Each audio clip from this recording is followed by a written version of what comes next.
अस्सलाम वालेकुम दोस्तों, क्या हाल हैं। उम्मीद करता हूँ कि सब दोस्त खैरियत से होंगे। नदीम वाइस चैनल में खुश आमदीद।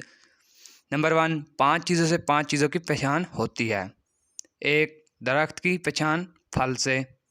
2, बीवी की पहचान शौहर की तंगदस्ती से।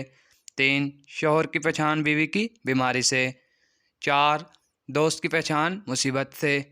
5, मोमिन की पहचान आजमाइश से। नंबर 2, 5 चीज़ों को 5 चीज़ें तरक्की अता करती हैं। 1, तवाज़ुल माल को तरक्की अता करती है। 2, माल कमीनों को बढ़ावा देता है। 3, खामोशी लग़्ज़िश को दूर करती है। 4, हया इख़लाक़ को बुलंदी अता करती है। 5, दिल लगी तकल्लुफ़ को दूर करती है।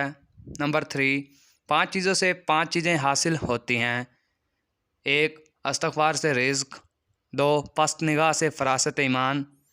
3, हया से भलाई। 4, नरम गुफ्तगू से मसले का हल। 5, गुस्से से शर्मिंदगी। नंबर 4, 5 चीज़ों को 5 चीज़ें दूर करती हैं। 1, नरम गुफ्तगू गुस्से को। 2, तलब पनाह खुदाबंदी शैतान को। 3, गौर फ़िक्र शर्मिंदगी को। 4, ज़ुबान पर कंट्रोल गलती को। 5, दुआ बुरी तकदीर को।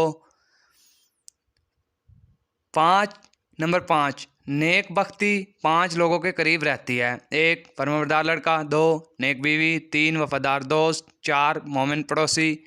5, फ़क़िया आलम। नंबर 6, 5 चीज़ें 5 चीज़ों से खुशगवार हो जाती हैं। 1, तंदुरुस्ती आसूदा हाली से। 2, सफ़र बेहतरीन हमनशीनी से। 3, खूबसूरती उम्दा अखलाक से। 4, नींद सकून दिल से। 5, रात ज़िक्र